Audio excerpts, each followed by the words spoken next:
தேனி மாவட்டம் உத்தமபாளையம் அருகே உள்ள பழமையான புனித பனிமய மாதா ஆலய பெருவிழா மற்றும் தேர்பவனி சிறப்பு பிரார்த்தனைகளுடன் வெகு விமர்சையாக நடைபெற்றது.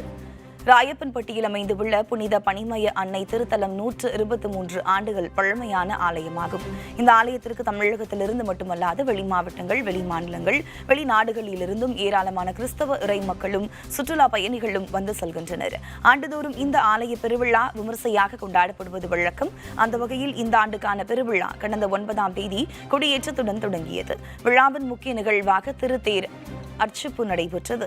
சிறப்பு பிரார்த்தனைகள், திருப்பலிகள் உள்ளிட்டவை நடைபெற்ற பின்னர் தேர்பவனி கோலாகலமாக தொடங்கியது.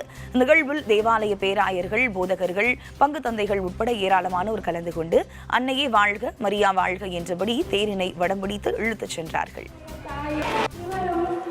இவரின் மனைவியும் அன்னை கன்னிமரியிடம் விற்கப்பட்ட பொருள் மட்டுமே மனித இயல்புடையவர் வாழ்ந்த யோவான் என்பவர் குழந்தை இல்லாமல்